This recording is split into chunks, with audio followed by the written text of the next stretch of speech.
A saga dos X. É barato, é grande e é bom. Esse aqui, ó, é um meio X. Cada um tá com um quarto do X. E se você come 2 inteiros, que é 8 vezes esse prato aqui, você não paga.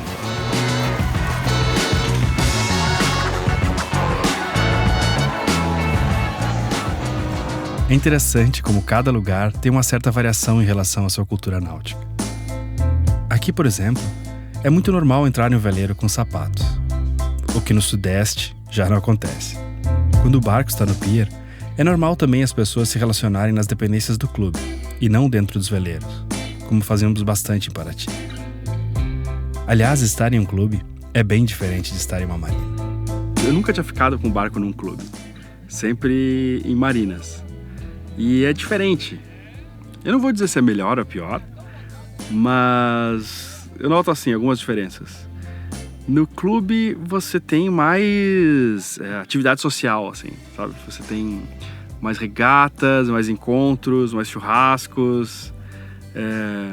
Isso é bem bacana. E a joia pode ser um pouco cara, né? O título, sei lá. Mas me parece que para manter um barco depois disso é mais barato. Pelo menos aqui no sul, bem mais barato. A marina pode ser mais simples, porque você não vai ter que se envolver tanto, né? Eu vejo que...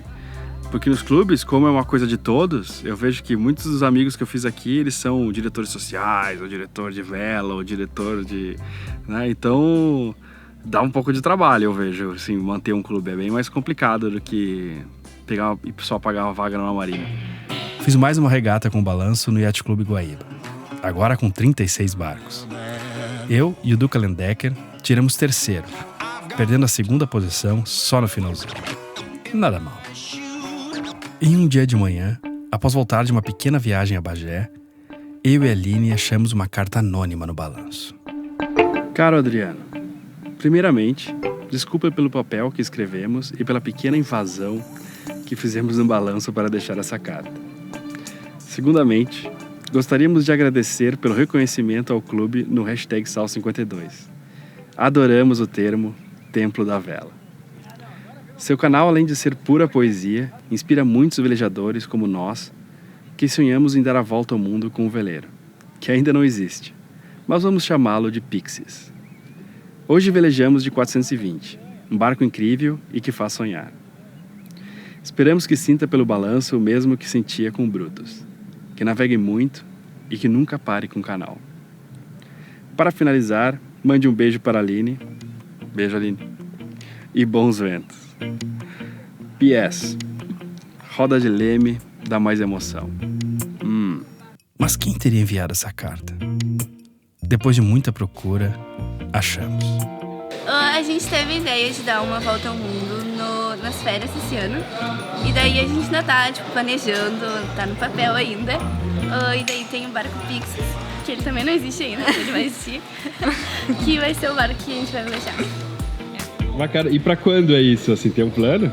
A gente ainda não tem uma data, mas acho que quando todo mundo acabar a escola, a gente pretende começar a se mexer mais e em 1 ou 2 anos, sei lá, depois que acabar a escola, a gente conseguir sair já. Elas já correram sul-americano, já são de que a gente chama de preto, né? E no nosso sistema de cores, e então elas estão participando de campeonatos e tal. A gente tem um sistema de cores em vez de níveis, né? Nível 1, 2, 3, 4, 5, de que os atletas eles vão do branco, passam para amarelo, verde e aí as cores da flotilha, né? Que é o azul e o laranja, o azul e o preto.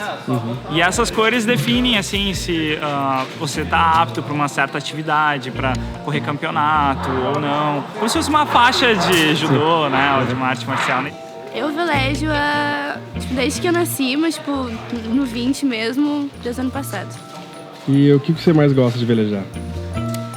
É difícil, né? É que é uma sensação muito boa e ainda mais velejar em dupla e que tem alguém contigo, é muito bom compartilhar esse sentimento. É que não tem como explicar por que tu gosta da vela. É muito bom, tu tem que sentir, tu tem que estar lá, que tu vai entender. A gente tá montando o mastro, colocando as regulagens. Ou no 5. Ou no 5 ou no 6. Eu não sei, deixa eu ver. pad master pra mexer ele um pouco mais pra frente e pra trás. Eu tô mudando a regulagem pra 2. A 1 é pro vento mais baixo e daí vai subindo, daí tem 2, 3 e 4. A gente tem atletas de nível olímpico, né? De nível mundial. A gente tá com gente participando aí nos top 10, medal race, sabe? O pessoal já classificado para as Olimpíadas, ganhando campeonato sul-americano tranquilo, sabe? Primeiro, segundo, terceiro lugar.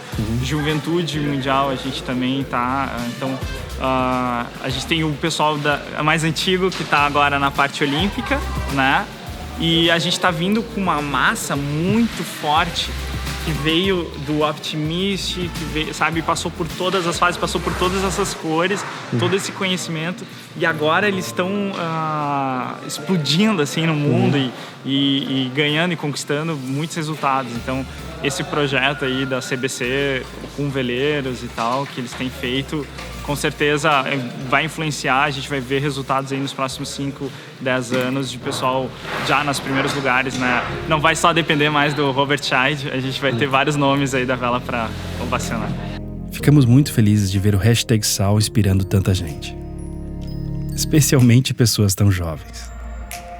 Não é tão comum ver jovens velejando hoje. Eu, sinceramente, não sei dizer porquê.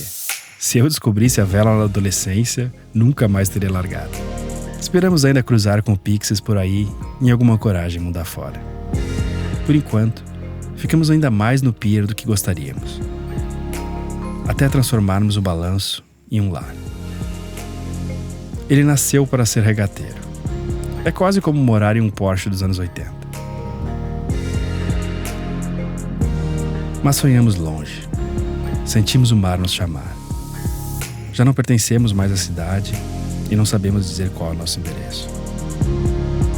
Depois de provar a liberdade de barril, você não quer mais só uma dose. Esse é um corte de um vídeo maior que você pode assistir clicando aqui nesse quadro. E se você gostou bastante do conteúdo, inscreva-se no canal e ative o sininho para você saber quando a gente lança outros vídeos.